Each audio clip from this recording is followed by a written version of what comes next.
Les travaux du dialogue intermalien phase régionale et dans les missions diplomatiques. Cette phase du dialogue intermalien pour la paix et la réconciliation nationale aura tenu toutes ses promesses car les débats se sont déroulés en toute franchise. Parmi les recommandations, la poursuite de la transition jusqu'à la pacification du pays. Contribuer à l'amélioration de la production cotonnière et du revenu des cotonculteurs en Afrique de l'Ouest et du Centre, c'est l'objectif que s'est fixé la 16e réunion bilan du programme régional de production intégré du coton en Afrique. La rencontre qui regroupe les acteurs de la filière coton des 8 pays membres de l'association s'est ouverte ce lundi ici à Bamako. Et dans Focus Santé, ce soir, nous allons découvrir l'unique femme urologue du Mali, Dr Keita Aïssata Samasekou, spécialisée dans la prise en charge des maladies urinaires. Elle fait des interventions chirurgicales et joue un rôle très important dans le traitement et le suivi des femmes fistuleuses. Nous allons la retrouver au CHU du Point G où elle exerce.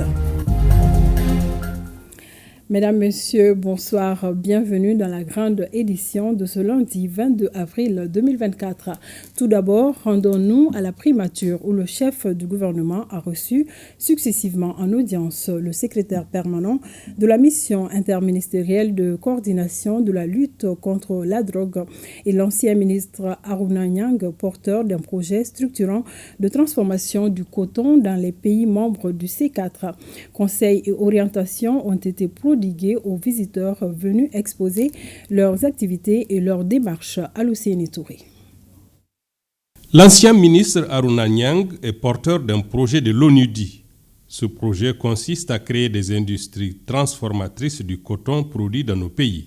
Le consultant de l'ONUDI souhaite que son pays puisse tirer profit de ce projet.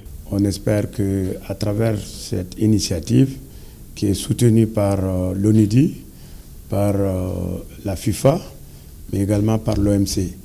Et ce projet concerne les pays du C4, plus la Côte d'Ivoire. L'idée, c'est d'aider ces pays qui sont producteurs de coton à transformer leur coton pour faire des vêtements de sport. Toute industrie vise à créer des emplois. Et si nous transformons notre coton, il va de soi que nous allons créer plus d'emplois et ensuite donner plus de revenus. Donc, et c'est le développement en émo. Quant au médecin-colonel Ismaïla Makalou, il a souhaité exposer au Premier ministre les missions de sa structure et requérir les conseils utiles du chef du gouvernement. C'est légitime qu'on vienne lui porter quand même toutes les missions qui nous sont assignées et demander son conseil, ses conseils et son appui par rapport à tout cela.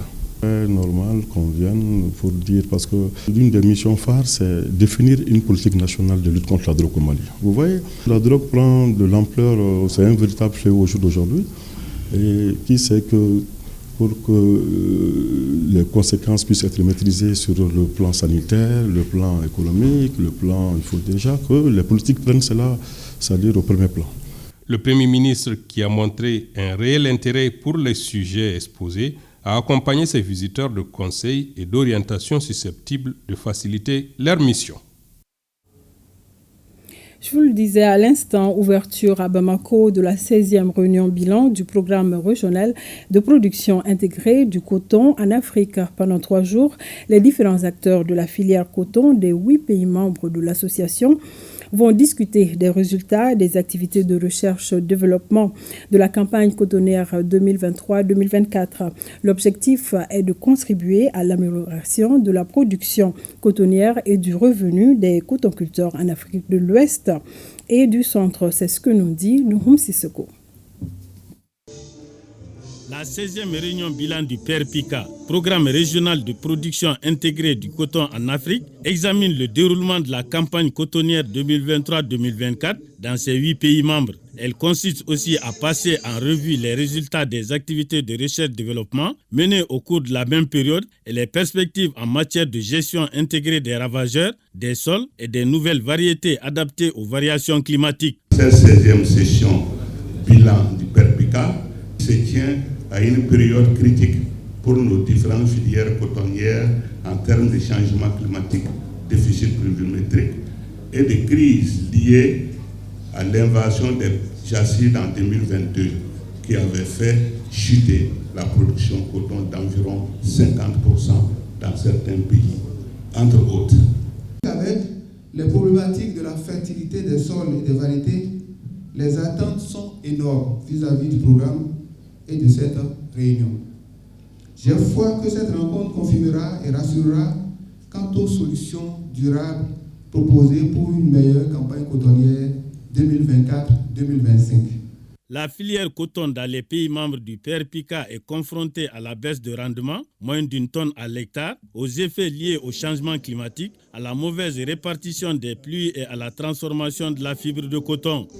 Ces enjeux doivent être au cœur de vos activités quotidiennes pour une meilleure compétitivité de nos filières coton. De vos échanges au Mali sortiront des recommandations et orientations fortes pour relever ces défis à court et moyen terme. Le PRPICA regroupe les instituts de recherche, les sociétés cotonnières ou interprofessions et les organisations de producteurs de coton de 8 pays d'Afrique de l'Ouest et du Centre, à savoir le Bénin, le Burkina Faso, le Cameroun, la Côte d'Ivoire, le Mali, le Sénégal, le Tchad et le Togo.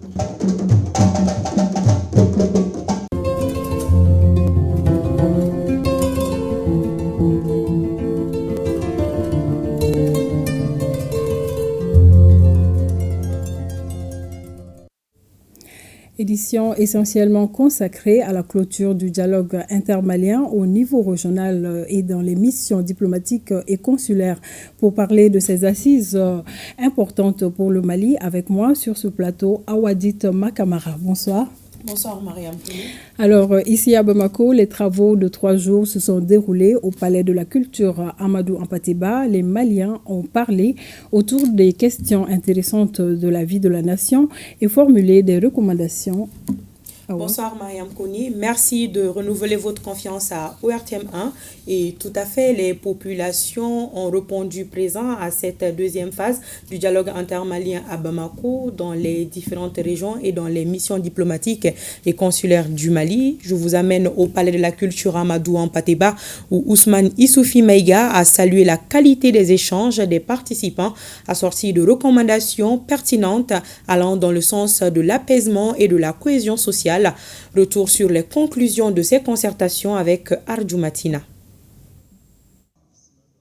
Dans les différentes régions du Mali ainsi que dans les ambassades et consulats, les Maliens se sont retrouvés durant 3 jours à l'occasion de la phase régionale du dialogue intermalien pour la paix et la réconciliation nationale pour se parler, diagnostiquer les maux qui entravent le développement du pays et proposer des solutions pertinentes.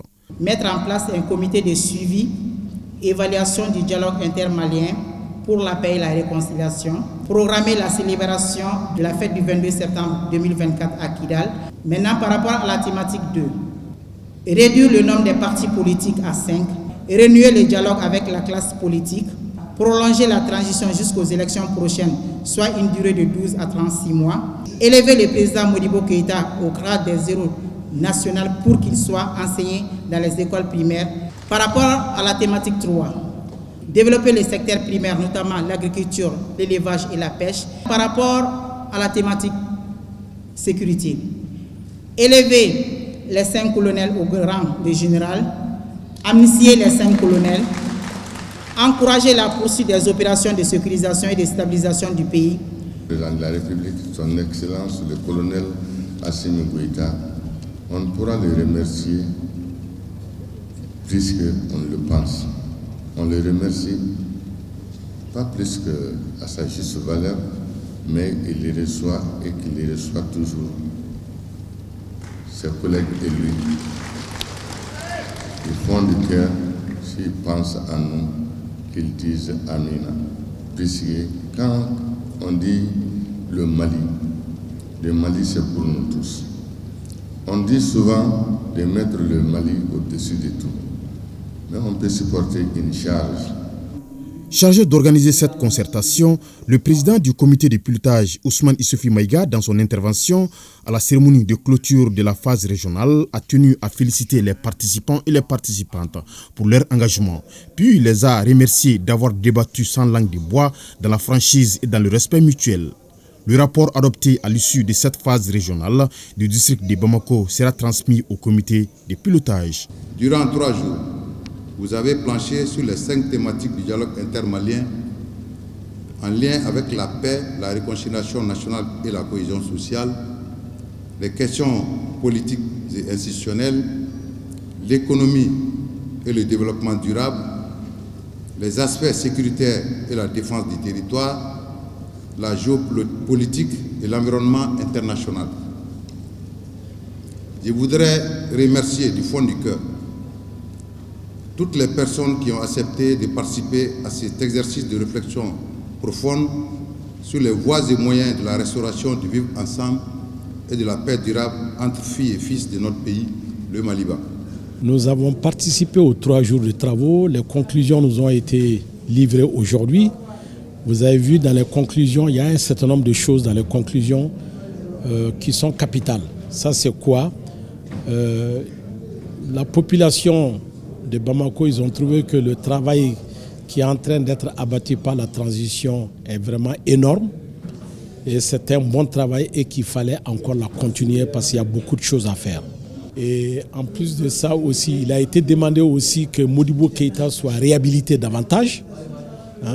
Il a été aussi demandé que tout ce qui doit se faire dans notre pays, il ne faudrait plus qu'on reçoive des instructions de l'extérieur. Il faut que tout se décide parmi nous. J'ai participé et je trouve que c'est des belles recommandations. Maintenant, nous allons attendre la synthèse générale. Tout comme la phase communale, l'étape régionale qui vient de s'achever s'est déroulée dans une ambiance empreinte de convivialité et d'esprit patriotique. Les regards sont ainsi tournés vers la dernière étape, qu'est la phase nationale prévue du 6 au 10 mai prochain. À Kidal, Mopti, San et Kuchala, les 3 jours de débat ont permis aux participants de discuter à bâton rompu autour des questions essentielles. Et les gouverneurs de ces régions qui ont présidé les travaux ont salué l'esprit dans lequel les débats se sont déroulés. Et parmi les recommandations issues de ces assises, dans ces localités, on retient la dissolution des groupes d'autodéfense, les milices et leur recrutement dans l'armée, la concrétisation de l'AES par la création d'une monnaie unique. Nos reporters sont Sidi El Medi Ag Albaka, Boubacar Sankare, Drissa Kone et Brahima Kone. Issu de 3 jours de travaux en marge du dialogue intermalien, la 8e région de notre pays a formulé plusieurs recommandations, parmi lesquelles prolongation de la transition pour une durée de 5 ans, candidature du colonel Assimi Goïta aux prochaines échéances présidentielles, démobilisation, réinsertion et intégration des groupes d'autodéfense et autres mouvements armés, récupération et sécurisation de l'ensemble du territoire national par les forces de défense et de sécurité. Organisation du retour de tous les réfugiés et déplacés qui s'engageront au respect de l'unité nationale, de l'intégrité nationale du Mali, de sa laïcité et qui se soumettront au respect des lois et des textes en vigueur en République du Mali. Mise en œuvre du projet d'adduction d'eau Ineseri Kidal, réhabilitation de l'usine de plâtre de Tessalit, ériger le cercle de Tessalit en région. Pour la réussite des phases communales et régionales, les forces vives, l'administration, les forces de défense et de sécurité ont répondu à l'appel du Mali pour parler des maux qui minent le bien-être de notre nation, d'où la satisfaction du chef de l'exécutif régional. Le dialogue intermalien, ça s'est bien passé. C'est à la volonté de Dieu et de la volonté de toute la population de la région de Kidal. Et la deuxième étape régionale, ça s'est bien passé. Et en tout cas, c'est tous mes remerciements à l'administration qui a organisé et toutes les couches de la population de la région de Kidal qui ont bien voulu être là, se parler, faire des propositions pertinentes à l'avenir de notre pays. Après les étapes communales et régionales, le regard sont tournés désormais vers la cité des Trois Caïmans pour la phase nationale. C'est sous les notes musicales de la fanfare que les travaux du dialogue intermalien se sont achevés dans la région de Mopti. Nous nous sommes rendus compte d'une vraie appropriation des populations depuis le niveau communal jusqu'au niveau régional des problématiques qui sont les leurs. Et les discussions se sont passées dans une ambiance de respect mutuel et pour aboutir sur des perspectives vraiment très consistantes qui, nous osons croire, seront vraiment des solutions durables pour les problématiques maliennes. Après 3 jours de débats francs et fructueux empreints de courtoisie, les participants venus de 43 communes ont discuté et échangé sur les 5 thématiques assorties de recommandations fortes. Il s'agit entre autres de la dissolution des groupes d'autodéfense et les milices et leur recrutement dans l'effectif des forces de défense et de sécurité, l'institutionnalisation d'une journée nationale du pardon et le retour des réfugiés et des déplacés. Il faut qu'il y ait de la paix. Personne ne fera le Mali ici, ce n'est pas les Maliens même. Oui. Inch'Allah. Oui. Et nous soutenons le président Assimi Goïta. Il y a eu des débats francs, directs, sans tabou. Et je pense que la réconciliation tend à rechercher, la paix tend à rechercher. Finalement, nous pouvons espérer que ça puisse arriver. Les assises ont été très bien menées au niveau régional, au niveau communal. Et ensuite, que les desiderata des uns et des autres ont été pris en charge au niveau de la région et que tout le monde, malgré la diversité des opinions, tout le monde est prêt à ce qu'on aille à la paix et à la réconciliation nationale. Les résolutions et recommandations issues de ce dialogue vont constituer des références pour la phase nationale à Bamako. Après 2 jours d'échanges et de débats contradictoires mais constructifs sur les 5 thématiques, les lampions s'éteignent sur la phase régionale du dialogue intermalien à 100. C'est dans une ambiance à la malienne que les participants ont accordé leur violon sur 20 recommandations pertinentes sur 60 assorties des travaux des groupes. Le fait que chacun voulait que sa proposition soit retenue montre l'intérêt que les gens ont montré pour ce dialogue-là. Donc à l'issue de ces travaux, des recommandations ont été formulées et ces recommandations reflètent réellement le point de vue des Maliens ici à 100. Et ce sont ces mêmes recommandations qui seront débattues, Inch'Allah, dans les jours à venir au niveau national. J'ai assisté aux travaux, c'était des travaux de qualité. J'apprécie beaucoup ces travaux, ce qu'ils ont décidé et j'ai fait ma modeste suggestion de citoyens. Au nom des plus hautes autorités, le gouverneur a salué la mobilisation sans faille des Sanois autour de l'événement depuis sa phase communale. Je remercie vraiment la population de San pour l'intérêt manifesté pour ces 3 jours de dialogue. Ils ont répondu réellement à l'appel du président de la transition qui voulait que ça soit vraiment une réussite. Je peux dire que le dialogue intermalien a été une réussite dans la région de San.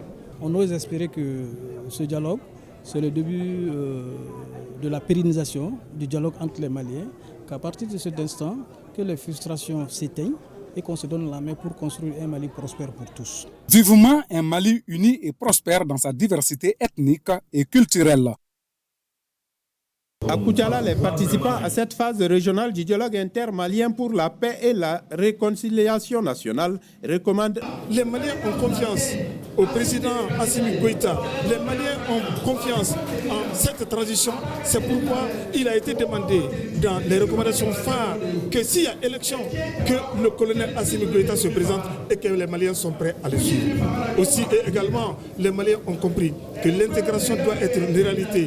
Quand on a parlé de la confédération au niveau de l'AES, les Maliens ici, lors de ce dialogue à Koutiala, ont demandé rapidement la concrétisation de l'AES et ils ont même demandé et sollicité justement la création de la monnaie de l'AES. Vraiment, je suis très comblé et que tout a été passé au pain fin. Les 5 thèmes ont été passés au pain fin et vraiment on a eu ce que nous voulons. La phase régionale du dialogue intermalien est perçue par les Koutialais comme un véritable espace de recherche de la vérité, de la justice, du pardon et de la réparation. D'où l'engagement des participants à faire d'elle une contribution de taille à l'appropriation du processus de paix et d'élimination des racines des conflits communautaires et intercommunautaires. Les politiques sont sortis, bien que certains ont demandé aux militants de ne pas participer. Je pense que la population koutialaise ne s'est pas inscrite à ça. On a vu de ça un devoir civique et l'histoire retiendra que Koutiala a participé à ces débats. Je ne peux que me réjouir de la pleine réussite de ce dialogue à Koutiala pour juguler la paix et la cohésion sociale. Cette rencontre nous a permis de poser le problème fondamental à notre État à travers les thèmes débattus. Nous devons de tout mettre en œuvre pour sauvegarder cette autre face de nous-mêmes, sans laquelle l'existence de notre pays était dangereusement menacée à travers des interférences dans la gestion de l'État. Tout est bien qui finit bien. La phase régionale du dialogue intermalien pour la paix et la réconciliation a pris fin sur une note d'espoir, celle qui consiste à assister à la prise en compte des recommandations koutialaises lors de la phase nationale. À Dioula, Kita, Nyoro et Sikasso, les 5 thématiques retenues pour ce dialogue ont été débattues sans complaisance et les participants se sont donné rendez-vous le 6 mai à Bamako pour la phase nationale. Awama. Oui, en attendant la phase nationale, on peut retenir des propositions allant dans le sens de la stabilisation du pays. Toutes les propositions feront l'objet de synthèse à la phase nationale présidée par le président de la transition, le colonel Assimi Goïta. C'est ce que nous disent Daniel Fomba, Mamadi Aliou Bari, Moussa Diakité et Moustapha Doumbia. Après 72 heures de débat et d'échanges sur les 5 thématiques proposées, les participants à cette phase régionale ont retenu 74 recommandations, parmi lesquelles pérenniser et prolonger la durée du dialogue intermalien, prévoir les élections après une accalmie sécuritaire sur toute l'étendue du territoire, diligenter les travaux de bitumage du tronçon Dioula-Massigi, Kwale-Kébila de la RN30, construire un camp militaire à Dioula, réviser la charte de la transition pour permettre aux dirigeants actuels de se présenter aux élections. Nous avons eu une batterie de recommandations et je pense que l'esprit qui a sous-tendu ces recommandations-là sont l'esprit, entre autres, le développement sur la sécurité. Et nous pensons que ça, ce sont des gages, en tout cas pour la paix et la réconciliation nationale. Le chef de l'exécutif régional et son hôte se félicitent des recommandations ainsi formulées au compte d'Ibaninko. J'avoue que si ces assises n'étaient pas organisées, il fallait les organiser. C'est à travers ces débats, à travers cette rencontre, nous nous sommes rendus compte que notre pays avait vraiment besoin de dialogue. Les recommandations ainsi formulées au compte d'Ibaninko seront examinées lors de la phase nationale. Au cours de ce dialogue intermalien phase régionale, les citoyens venus de tous les contrées de la région de Kita ont analysé sans complaisance les valeurs maliennes à travers les 5 thématiques afin d'épuiser les ressources nécessaires et susceptibles de poser des bonnes bases pour la paix et la réconciliation nationale. Au terme de la rencontre, plusieurs recommandations ont été formulées qui sont entre autres la prorogation de 5 ans de la durée de la transition à compter de l'adoption des conclusions du dialogue intermalien. La candidature du colonel Assimi Goïta comme candidat du peuple à la prochaine élection présidentielle. Le rattachement du cercle de Kenyeba à la région de Kita et la création du cercle de Kokofata.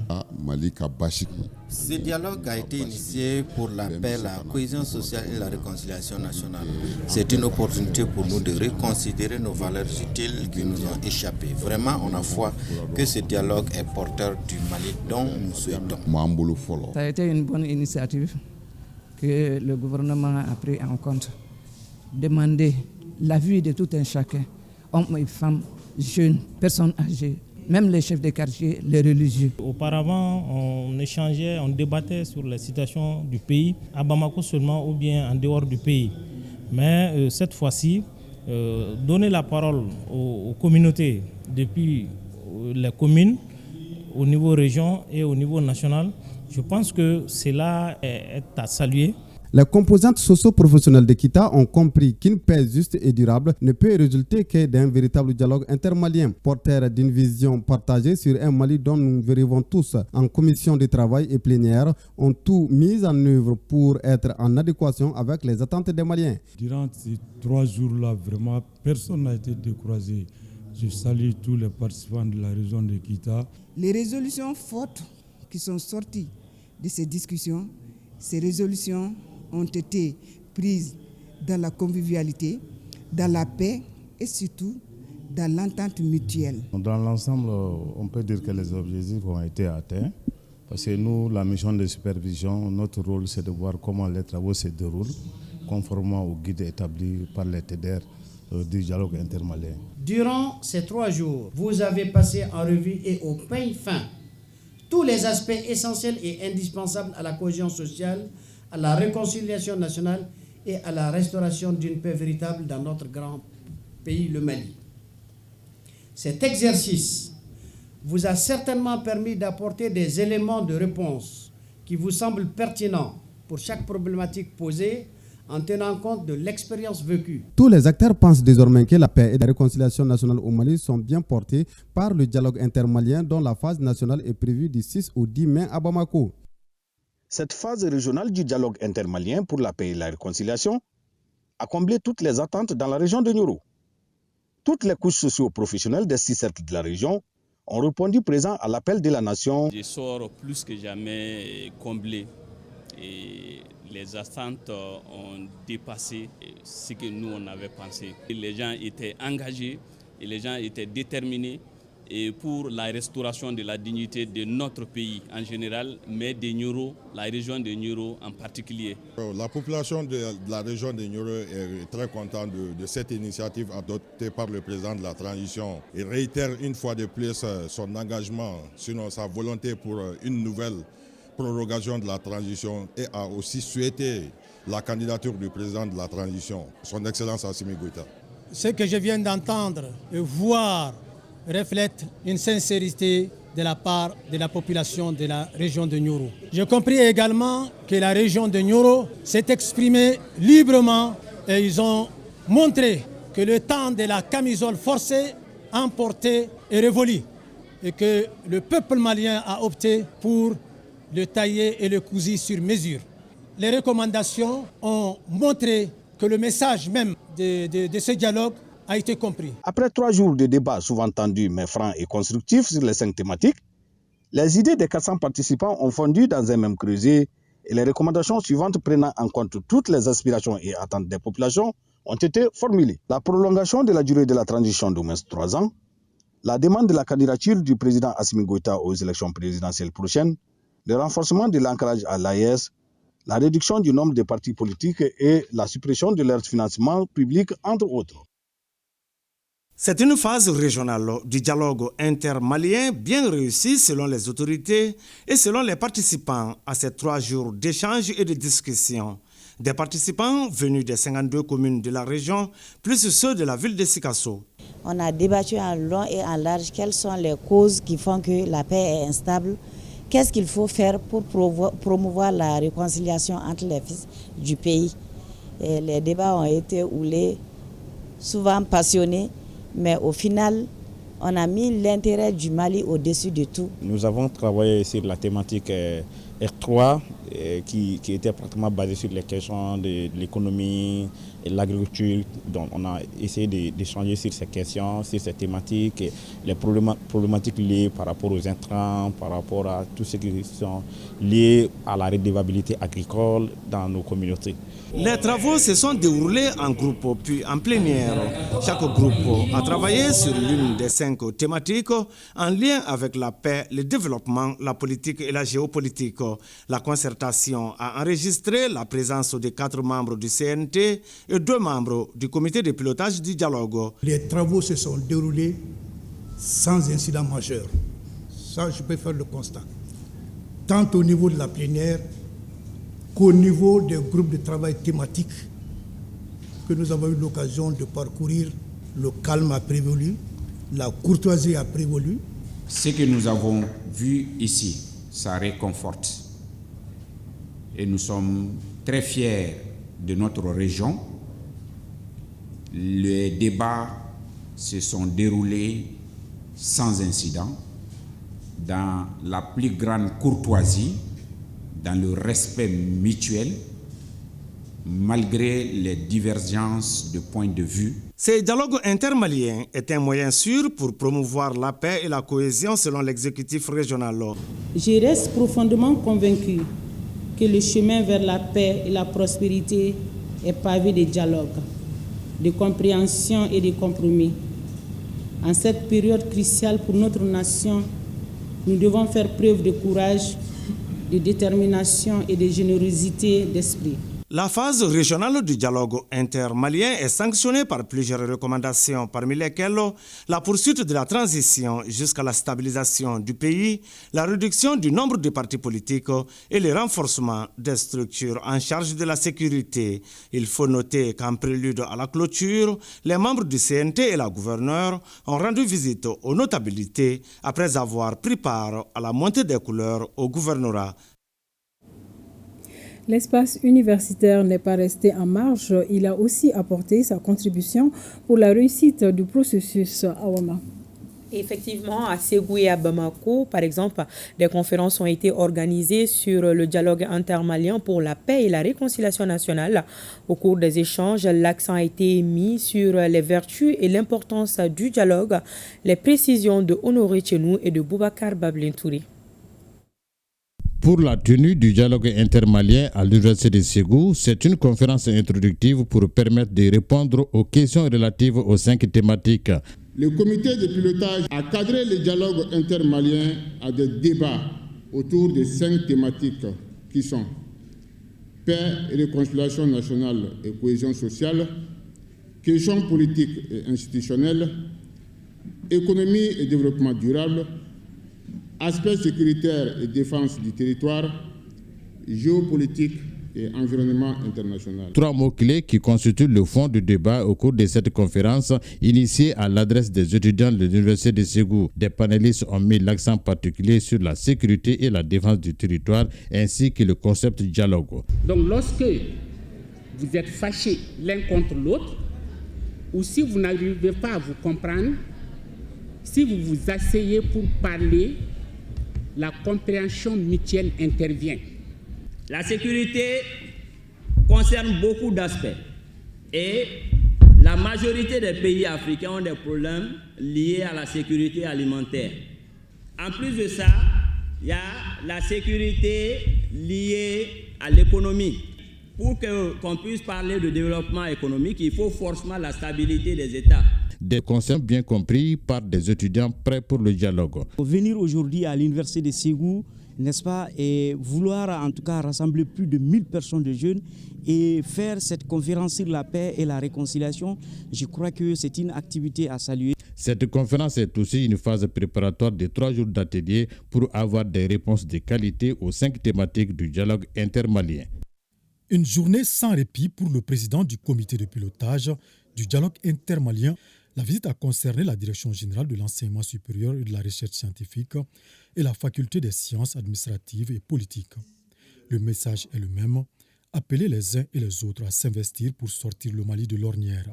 C'était important pour nous que les universitaires s'impliquent dans ce dialogue, apportent à tous les Maliens leur vision, leur conception du dialogue intermalien. Quant aux responsables de ce monde universitaire, considéré par le comité de pilotage comme la 21e région, en plus des 19, plus le district de Bamako, ils se disent encore plus engagés après cette marque de considération. Le fait d'avoir érigé l'enseignement supérieur en région par rapport au dialogue intermalien, ça nous a donné vraiment un grand honneur de pouvoir organiser une série d'activités. Et ça a donné un plein succès et un engouement réel par rapport au dialogue intermalien. Au regard vraiment du message qu'ils viennent de nous livrer dans la salle, nous sommes conscients vraiment de l'enjeu. Et c'est pourquoi la salle n'a pas été désemplie. Nous avons tous répondu présents aujourd'hui. Nous osons croire que vraiment tout ce qu'ils attendent de nous, s'il plaît à Dieu, nous allons quand même combler cette attente-là. Le dialogue se passe très bien. Il y a une participation, un engouement de tous les acteurs, de tous les universités à ce débat. Donc il y a un engagement très fort du monde universitaire. Au terme de ce dialogue intermalien, des recommandations et propositions pertinentes allant dans le sens du développement, de la paix et la stabilité seront faites. Assurance des universitaires. La diaspora s'est fortement mobilisée également pour apporter sa contribution à l'édification du Mali, conformément aux orientations des autorités de la transition. Et direction Abuja, Bruxelles, Maroc et la France dans les différentes représentations diplomatiques et consulaires. Les propositions n'ont pas manqué pour la paix et la stabilité du Mali après ces assises. Nous retrouvons nos collègues des missions diplomatiques et consulaires, Amadou Sankaré, Souleymane Sidibé, Aoué Touré et Ndeye Sissoko.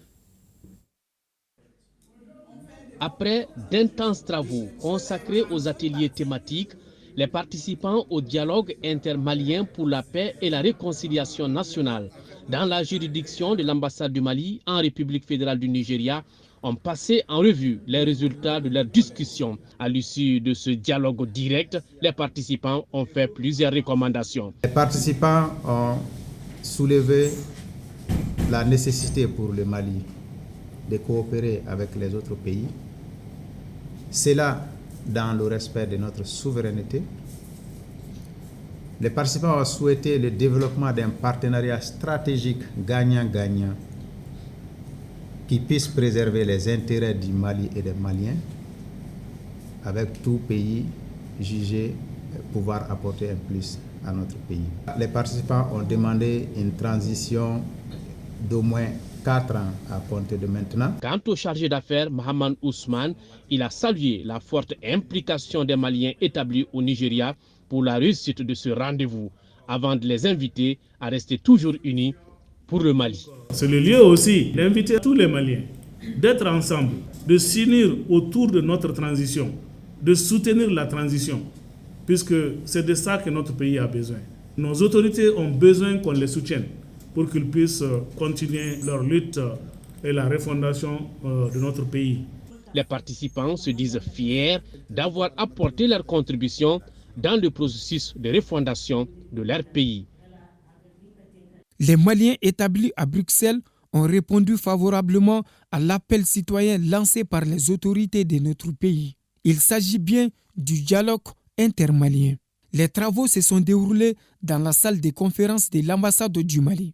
3 jours durant, les Maliens de Bruxelles ont échangé sur les 5 thématiques. C'est un dialogue qui s'est passé dans une atmosphère conviviale, une atmosphère de tolérance, une atmosphère de respect mutuel. Et vraiment, les participants étaient à la hauteur du débat. Nous avons parlé un peu de tout et de rien. Nous avons oublié nos divergences, nous avons oublié nos différends. Nous nous sommes mis à table comme étant des Maliens unis.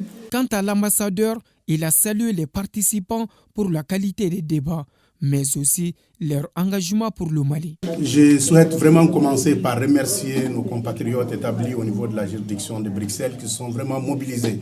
Pendant ces 3 jours, j'étais là dans l'enceinte de l'ambassade et nous avons travaillé au sein des 5 thématiques.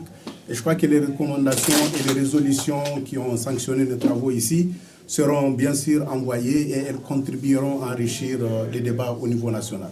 Les recommandations issues de l'étape de Bruxelles ont trait au vivre ensemble, à l'instauration de la sécurité sur l'ensemble du territoire national, la poursuite des réformes politiques et institutionnelles, la modernisation de notre outil de défense et enfin le positionnement géopolitique et stratégique de notre pays. La mobilisation aura été totale pour un travail de qualité de 3 jours de travaux. Le document produit porte le nom de document de synthèse des contributions des Maliens du Maroc au dialogue intermalien pour la paix et la réconciliation nationale. Aujourd'hui, nous entamons la clôture de cette session du dialogue intermalien. Ça s'est bien passé. On a eu à dialoguer avec les Maliens qui résident au Maroc. On a eu à dialoguer avec, bien sûr, les étudiants. On a eu à dialoguer avec les douaniers qui résident, bien sûr, au Maroc. Et on a pris en compte leurs quêtes. Pour chaque thématique, des propositions ont été faites. Renforcer l'éducation civique et morale avec l'instauration du service militaire obligatoire. Développer la tolérance religieuse, le vivre ensemble avec la mise en place de mécanismes permanents de dialogue intercommunautaire et interreligieux. Pour l'économie et le développement durable, la souveraineté nationale doit être priorisée avec le retrait pur et simple du Mali de la zone CFA. Développer également les outils agricoles, promouvoir le consommé malien, construction des infrastructures socio-sanitaires, l'accès de tous à l'eau et à l'électricité. Hommage également a été rendu à l'armée, désormais une armée dédiée à la défense et du Mali et des Maliens. Enfin, la question de l'organisation des élections reste d'actualité avec cependant la proposition de candidature du président de la transition, colonel Assimi Goïta, comme futur président de la République. Une lecture de la Fatiha a mis fin à la cérémonie. Faire briller sa fibre patriotique, où que l'on soit, c'est le leitmotiv des Maliens de France. Ils ont, une fois de plus, réaffirmé leur attachement à la paix et à la cohésion dans leur pays en donnant le meilleur d'eux-mêmes pendant les 72 heures de travaux.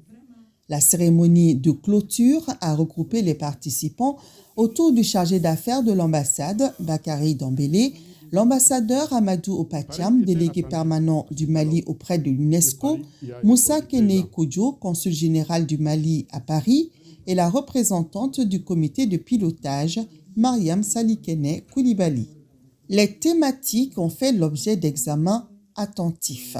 Les débats ont été francs et courtois et les propositions et recommandations pertinentes à la satisfaction du chargé d'affaires, Bakary Dembélé.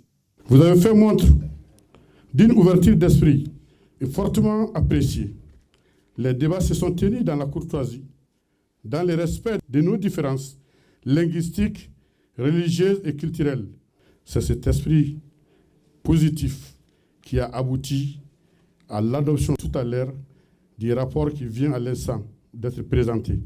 Même constat de satisfaction du côté des participants qui ont apprécié l'initiative du président de la transition à sa juste valeur et salué le caractère inclusif du dialogue.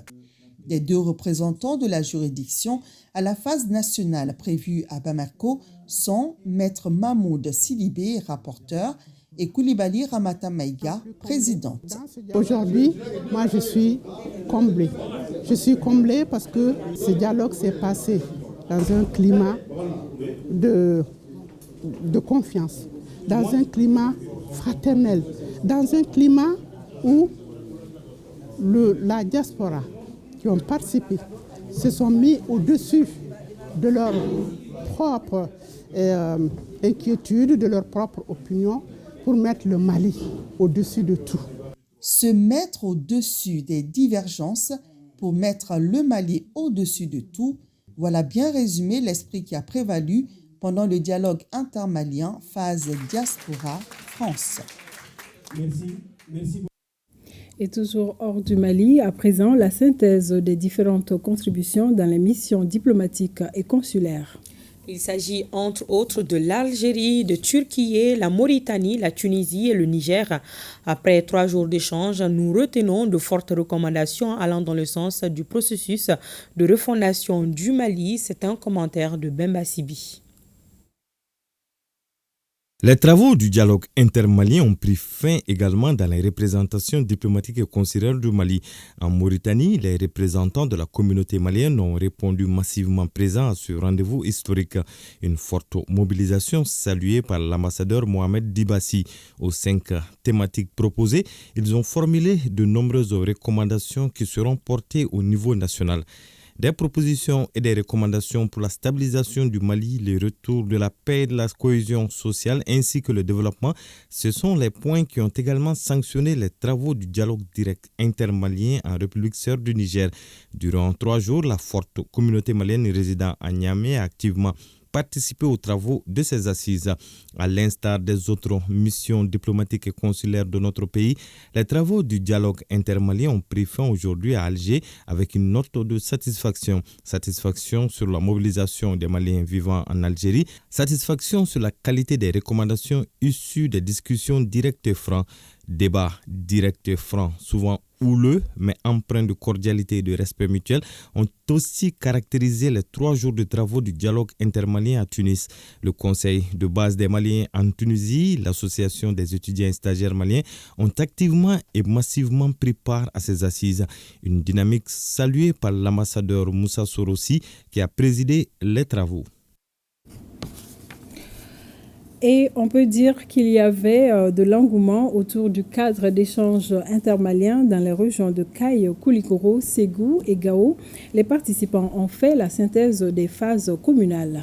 Et encore, les participants ont tout au long de ces assises salué la montée en puissance des FAMA, le retour de l'administration dans les zones jadis occupées. Et c'est pourquoi ils demandent la prolongation de la transition. Les détails avec Kansoutou Kanounté, Boubacar Sissoko, Fousseini Samake et Aliou Idrissa Maïga.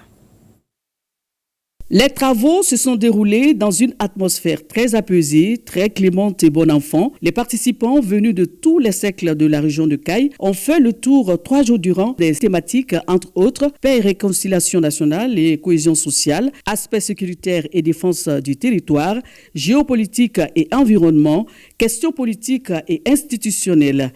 À l'issue des échanges, 22 recommandations ont été formulées. L'une des recommandations majeures, c'est le problème coutumier de la présence des cordonniers sur les sites d'orpaillage au niveau de la commune rurale de Djarafa dans le cercle de Kenyaba. Une autre recommandation majeure, la prolongation de la transition. Nous avons dit, on ne va pas mettre un timing, mais c'est de donner le temps à la transition, de terminer les réformes institutionnelles jusqu'à ce que le pays soit stabilisé. Au niveau de Kayes, les choses se sont très bien passées et nous sortons de ces travaux-là avec un sentiment de satisfaction, surtout et remerciements à son Excellence Monsieur le Président de la Transition, chef de l'État, qui a eu cette initiative heureuse de faire en sorte que les Maliens puissent être ensemble, se parler, se comprendre et se pardonner. Les Kayesiens ont exprimé leur avis sur les différentes thématiques qui ont été soumises à leur appréciation et des recommandations ont été formulées. En plus de la centaine formulée au niveau de la phase communale, il y a eu 22 nouvelles recommandations formulées au niveau régional. Nous pouvons nous réjouir de la tenue des débats dans de très bonnes conditions et en respectant l'article 6 du règlement intérieur du dialogue. Le rendez-vous est donc pris pour le 6 avril 2024 à Bamako pour la phase nationale. Les 3 jours de travaux se sont déroulés dans la sérénité, la compréhension et le respect mutuel. Ceci prouve que les Maliens de tous bords peuvent se parler, se comprendre et s'accepter avec leurs différences sans interférences extérieures. Ce dialogue direct intermalien pour la paix et la réconciliation phase régionale a comblé les attentes ici à Koulikoro. La population ont compris qu'il était temps de se parler entre eux. Ils sont venus du début à la fin. Moi, je suis persuadé, je demeure convaincu que ce dialogue-là sera un instrument d'un nouveau décollage du Mali par les Maliens, par les idées des Maliens. Les participants sont parvenus à d'importantes recommandations qui prennent en compte les aspirations de la région de Koulikoro. Force est de reconnaître qu'aujourd'hui à Koulikoro, nous avons jugé nécessaire vraiment de supprimer le financement des partis politiques. Dans les recommandations également, ça a été bien dit de prolonger vraiment le mandat de la transition pour permettre vraiment au président de la transition de finaliser vraiment les sentiers qu'il a commencé. Le chef de l'exécutif régional a apprécié le déroulement des travaux durant les 3 jours. Lors des échanges, chaque participant a exprimé ses idées et ses propositions de façon libre dans le strict respect. Nous voilà au terme de 3 jours de dialogue qui a été un véritable espace de réflexion et de partage où chacun a pu ouvertement s'exprimer librement et être entendu sur les différents thèmes. Paix, réconciliation nationale et cohésion sociale, questions politiques et institutionnelles, économie, développement durable, aspects sécuritaires et défense du territoire, et enfin géopolitique et environnement international. Il est à saluer la qualité des débats des groupes de travail constitués à cet effet qui se sont distingués par leur diversité, complémentarité et pertinence. Les participants de la phase régionale du dialogue direct intermalien à Koulikoro ont mis ensemble leurs expériences pour écrire une nouvelle page de l'histoire contemporaine du Mali, sans influence, pour la paix et la réconciliation nationale. À ce dialogue franc et direct de 3 jours à Ségou, plus de 300 personnes ont participé au débat. Il y ressort une série de recommandations relatives aux préoccupations nationales déclinées en 5 thématiques. Parmi lesquelles on peut citer promouvoir le dialogue et la réconciliation entre les communautés à travers des initiatives de sensibilisation, des échanges culturels et des activités de restauration de la confiance pour encourager la compréhension et le respect de la diversité.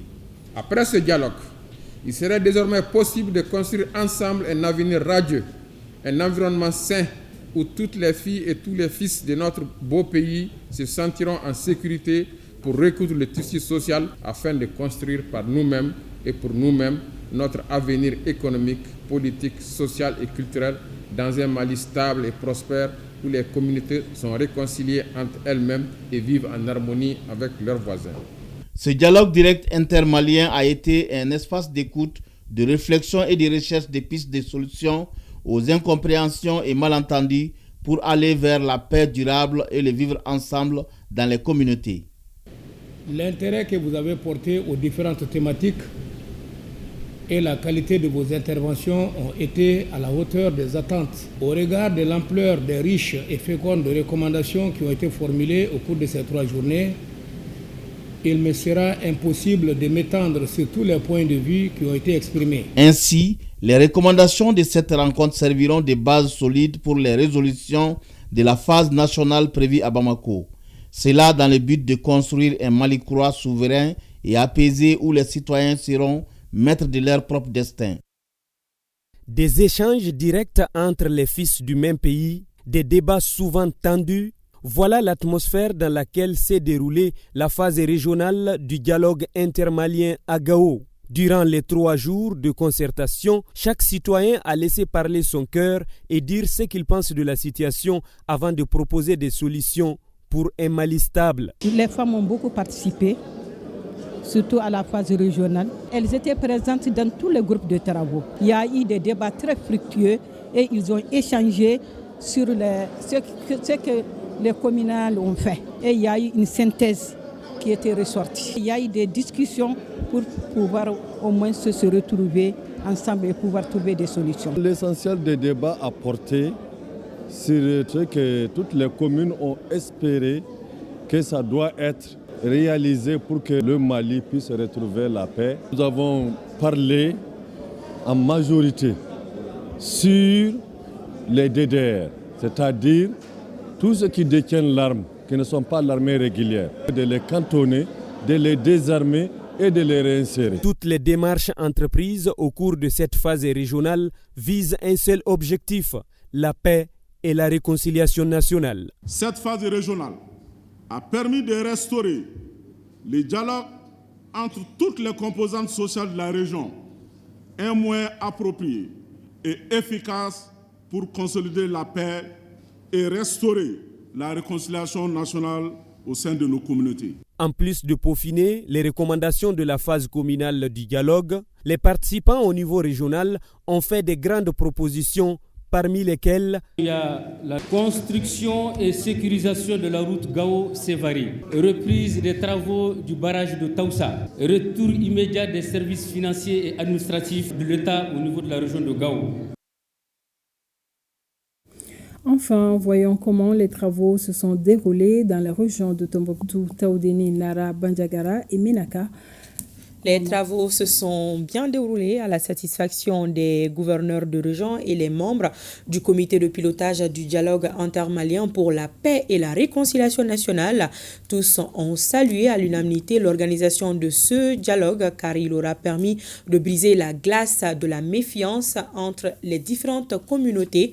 On en sait davantage avec Najim Baba Sissé, Shirfi Moulaya Aïdara, Idrissa Keïta, Kassim Diallo et Benoro Fofana. À l'épilogue de cette étape régionale du dialogue intermalien dans la région de Tombouctou, les différents participants composés des délégués, représentants des partis politiques et organisations des femmes et des jeunes, légitimité traditionnelle, chacun s'est exprimé et proposé des solutions sur l'ensemble des thématiques sur la table. Les débats ont été très fructueux. Tous les problèmes que nous avons censés nécessaires qui doivent contribuer au retour de la paix ont été débattus et nous avons fait des recommandations dans ce sens. Et si ces recommandations sont prises en charge, je pense qu'on aura fait plusieurs pas, même pas un pas. Dans ce grand dialogue, ils ont donné l'opportunité aux femmes de dire leurs problèmes et qui a été prise en compte totalement dans ces rapports de ces 3 jours. C'est les Maliens qui ont parlé entre Maliens et sans tabou, on s'est dit les 4 vérités. Nous avons demandé à ce que l'ensemble des Maliens soient derrière notre armée. Cette phase régionale s'est déroulée dans les meilleures conditions selon la mission de supervision nationale.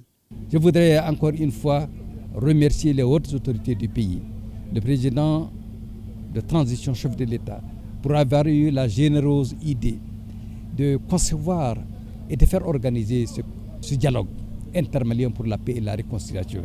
Ici, à Tombouctou, les Maliens ont exprimé ce qu'ils pensent du retour de la paix, ce qu'ils pensent de la consolidation, ce qu'ils pensent d'un Mali développé, ce qu'ils pensent d'un Mali réconcilié avec lui-même. Donc vraiment, je remercie les uns les autres pour cette grande mobilisation qui témoigne à suffisance leur attachement au Mali. Parmi les recommandations retenues, on peut citer entre autres engager des stratégies de communication pour rapatrier les réfugiés et déplacés, créer les vraies conditions d'un retour à la paix et à la cohésion sociale, mettre en place un comité communal de gestion des conflits.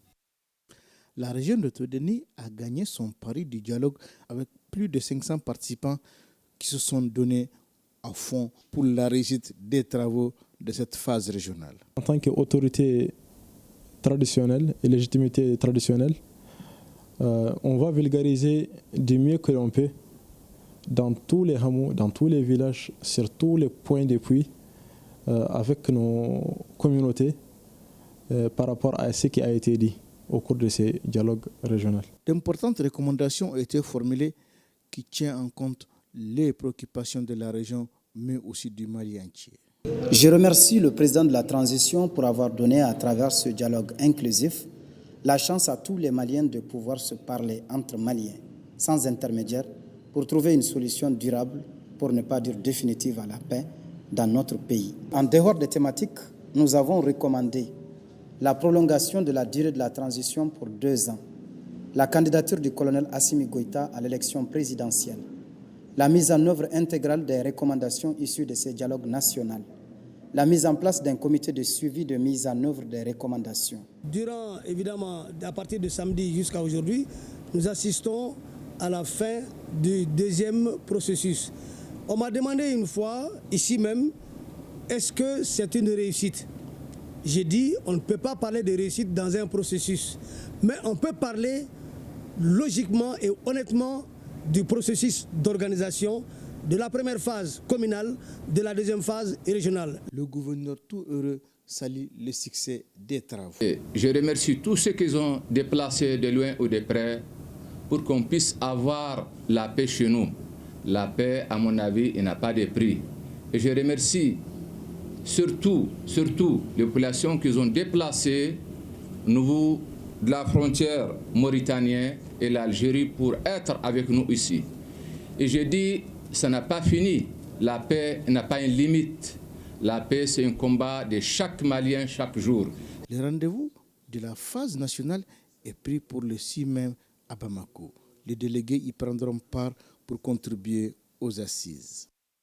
Après 3 jours d'intenses travaux, cette phase régionale des assises du dialogue direct intermalien pour la paix et la réconciliation nationale ferme ses portes à Nara. Ce dialogue a été une occasion propice pour les forces vives pour faire un diagnostic sans complaisance de la situation socio-économique, politique et sécuritaire de notre pays à travers les 5 thématiques retenues, tout en proposant des solutions et recommandations aux préoccupations soulevées. Organiser les élections quand les conditions sécuritaires seront réunies et solliciter la candidature du président Assimi Goïta à la magistrature suprême à renforcer la sécurité sur toute l'étendue du territoire national. Nous avons assisté pendant ces 3 jours à la phase régionale du dialogue intermalien qui s'est vraiment bien tenu dans l'ambiance, dans la courtoisie, avec des belles contributions. Pour ce qui concerne le comité de pilotage du dialogue intermalien, il s'agit de centraliser, de compiler toutes ces données au niveau de la phase nationale. Cette initiative est l'affirmation de la volonté des autorités de la transition pour la construction véritable d'une nation souveraine et paisible. Le dialogue intermalien qui nous a réunis au niveau de la région est la deuxième phase du processus conduit par les Maliens eux-mêmes en vue de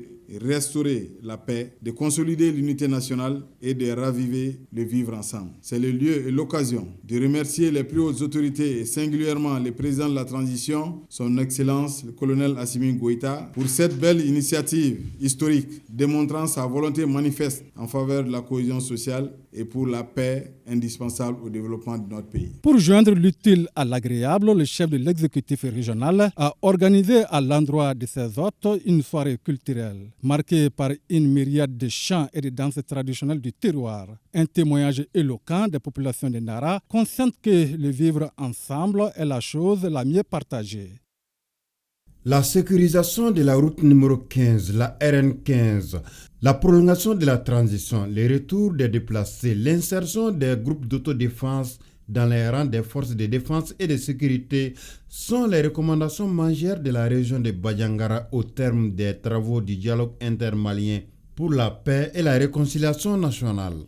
Les enfants de la région, toutes communautés confondues, main dans la main, dans un cadre convivial, teinté de fraternité, de cohésion, ont exprimé leur volonté de voir un Mali prospère et de se retrouver autour de l'essentiel qui est Badiangara dans ce Mali qui nous a vu naître et grandir. Ils ont démontré que c'est possible, que ce Mali a des mécanismes endogènes qui nous permettra de relever tous les défis, toutes les discordes pour se consacrer à l'essentiel pour les générations futures. Ces 3 jours d'échange ont permis aux participants de débattre des questions d'intérêt commun liées au développement socio-économique et les défis à relever dans la région de Badiangara. Pendant ces quelques jours, un travail laborieux a été fait et des recommandations fortes et pertinentes ont été également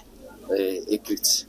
Et parmi ces recommandations, il y a nécessairement l'emploi des jeunes, il y a également le besoin de sécurité au niveau quand même de la région de Badiangara et surtout il y a la volonté d'aller à la paix, et pour cela il demande vraiment le soutien et l'implication des plus hautes autorités de la transition. Le conflit naît dans l'esprit d'abord avant de se transformer en acte.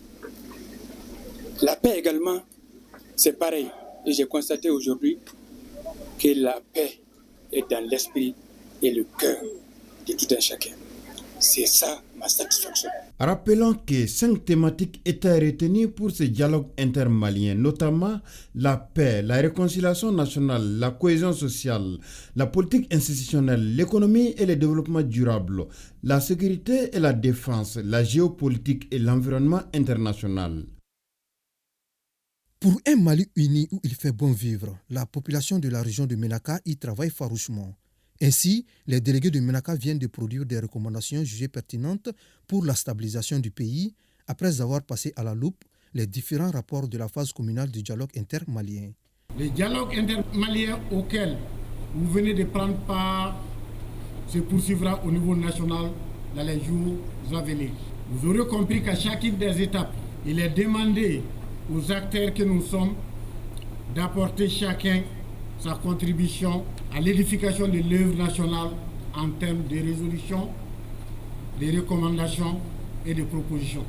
Je tiens à vous rassurer d'ores et déjà que les résultats issus du présent dialogue intermalien seront transmis dans les meilleurs délais aux autorités compétentes.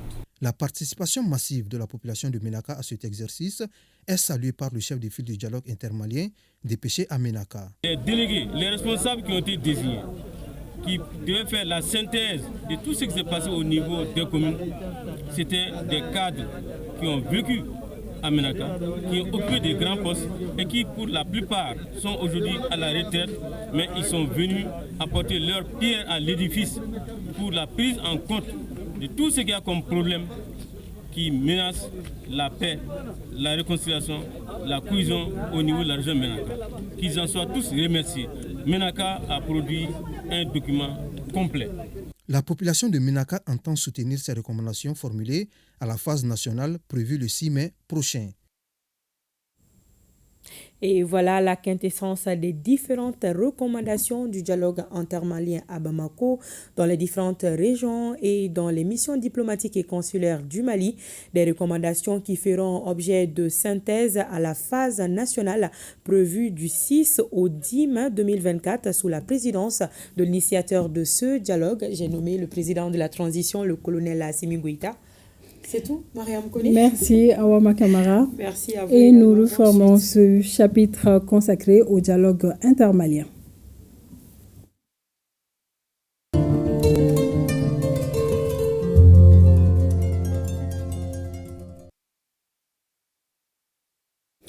Grosse opération des FAMA dans les régions de Tombouctou et Gao. Les forces armées maliennes ont neutralisé un grand terroriste du nom de Al-Khalifa Saouri entre Douétiré et Acharan.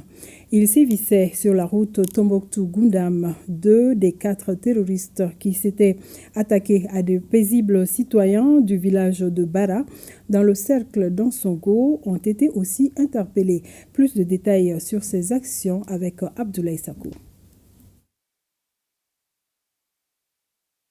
Après, nous allons l'avoir au cours de cette édition et ce communiqué.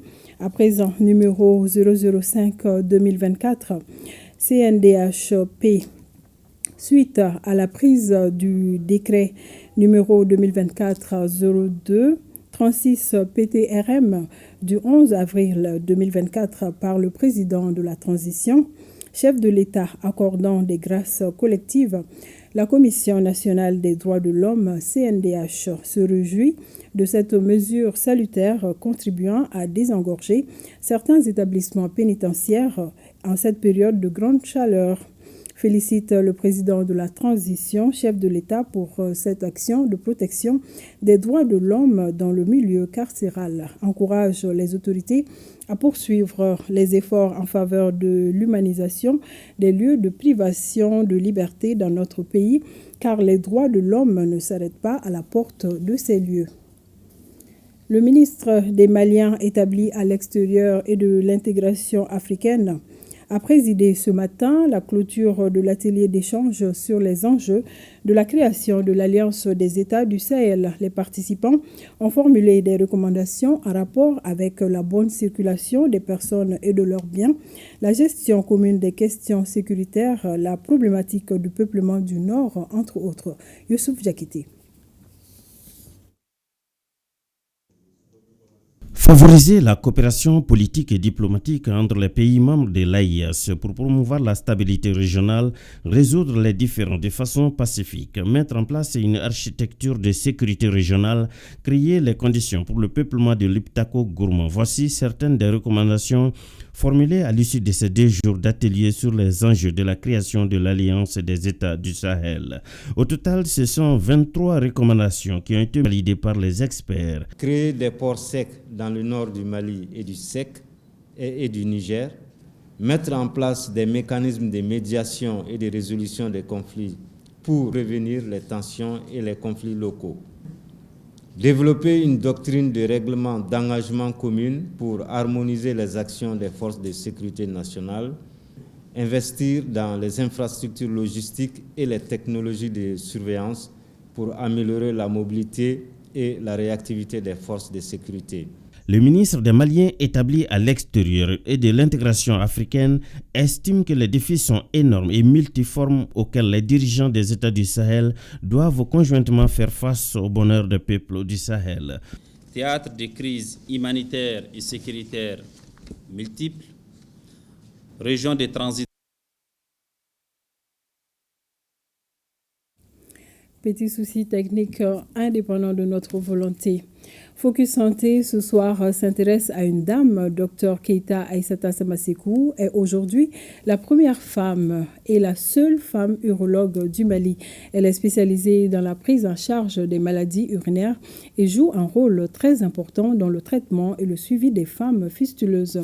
Notre équipe de reportage dirigée par Koumba Sissé, l'unique, nous fait découvrir ce soir l'unique femme urologue dans l'exercice au CHU du Point G. Suivons. L'urologie est une branche de la médecine qui traite les maladies liées aux appareils urinaires masculins et féminins ainsi que de l'appareil reproducteur de l'homme. Dr Keita Aïssata Samasekou est la première et la seule femme pour l'instant urologue du Mali qui évolue dans le domaine. Il y a environ une dizaine d'années, elle exerce ce métier au CHU du Point G. C'est l'urologie du côté au niveau qui est en rapport avec le fonctionnement des reins. Nous, c'est en rapport avec tout ce qui bloque les reins. Les urétères, la prostate, tout ce qui a rapport avec les urines. Comment Dr Keita Aïssata s'est retrouvée dans cette branche occupée uniquement par les hommes au Mali? Quand on est à la fac de médecine, souvent on passe dans les services pour faire des stages. Au cours de mes stages, je suis passée au service d'urologie. Donc, à travers les différentes activités que j'ai menées, j'ai aimé. Donc, quand j'ai voulu prendre la thèse, ma famille a décidé que je prenne une thèse en gynéco. Avec le caractère masculin que j'ai, je ne suis pas en gynéco, je n'ai pas pu. J'ai dit à ma famille, si je prends une thèse en gynéco, non seulement je ne vais pas me marier, ça c'est et puis je ne ferai jamais d'enfant. Parce que j'avais peur. Ils me disent donc, tu as quel choix? J'ai dit, moi je suis passé en urologie, je pense que je m'entends mieux avec les hommes. J'ai fait la thèse, quand j'ai fini la thèse, donc ils m'ont trouvé une bourse pour aller faire la spécialité à Dakar.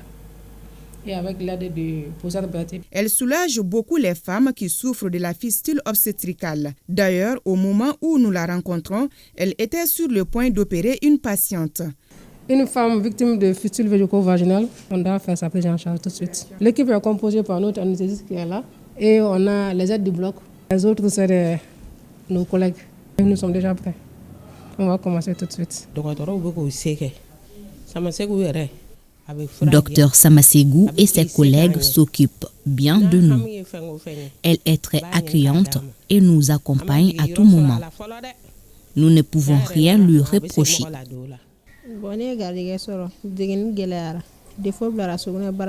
C'est suite à l'accouchement que j'ai eu la fistule. J'ai fait 3 opérations de suite et aujourd'hui, ça va beaucoup mieux. Les médecins traitants nous soutiennent. Certains nous demandent même de préparer à manger pour eux. Dans l'exercice de sa fonction, elle est soutenue et appréciée par sa famille, son conjoint ainsi que ses chefs hiérarchiques. Ça se passe très très bien même. Je dirais même que je suis la chouchou du service. Je ne me sens pas comme une femme ou même être marginalisée. Non, non, non.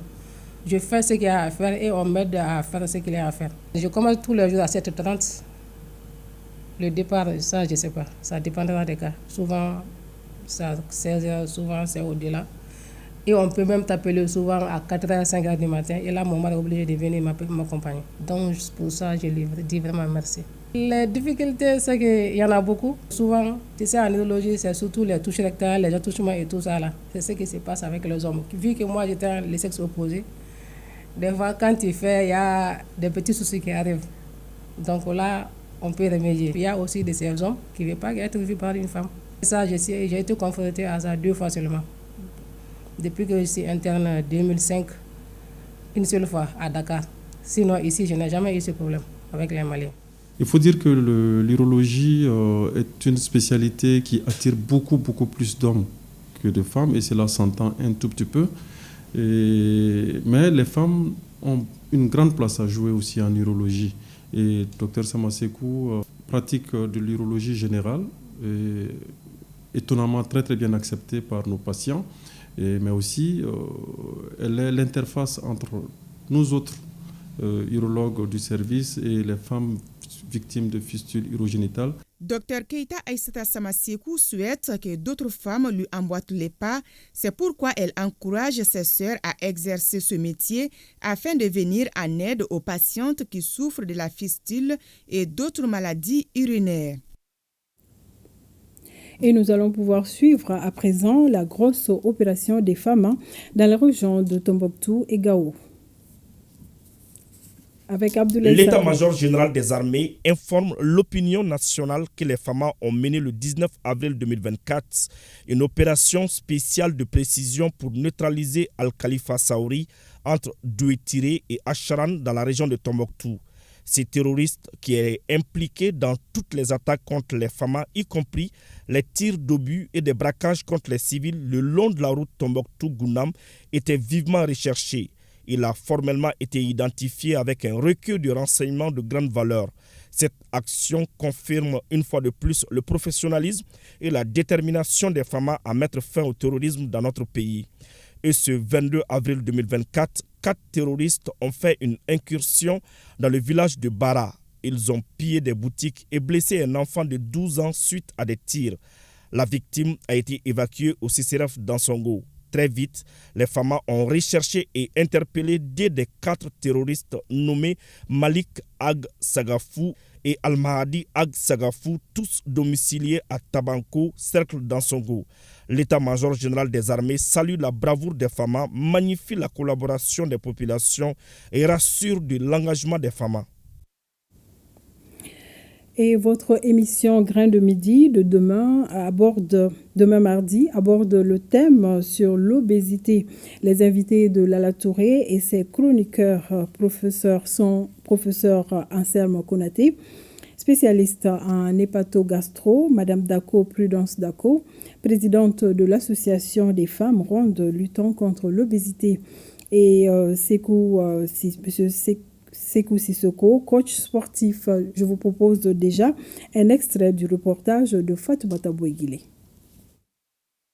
Moi, j'ai toujours été une personne de forte corpulence, mais j'ai encore pris du poids après ma première maternité. Depuis que j'ai commencé les activités sportives, le poids s'est stabilisé. Maintenant, j'ai constaté que j'ai des limites. Il y a certaines choses que, même marcher certains kilomètres et autres, là, je n'arrive plus à le faire par rapport à mon poids.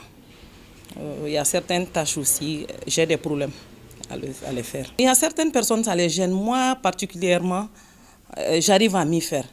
Mais il y a certaines rondes, c'est vraiment un problème. Parce qu'il y a certaines qui sont complexées. Moi, j'ai laissé le complexe de côté parce que je sais que je suis ronde, ça n'a pas commencé aujourd'hui. J'arrive à mettre ce complexe-là de côté, mais ce n'est pas toutes les rondes qui peuvent le faire. Si tu ne t'aimes pas, personne d'autre ne pourra t'aimer. Il faut s'accepter soi-même pour qu'une autre personne arrive à t'aimer. C'est ce que je dis toujours à mes rondes-là. Soyez sans complexe. Quand on est ronde, il faut être fier de soi-même. Et pour tout savoir sur le quotidien des femmes rondes qui sont pour la plupart en situation d'obésité, c'est demain mardi de 11h à 12h30 dans Grain de Midi. C'est la fin de cette édition avec comme information principale la fin du dialogue intermalien phase régionale. Merci de nous avoir suivis. Excellente soirée.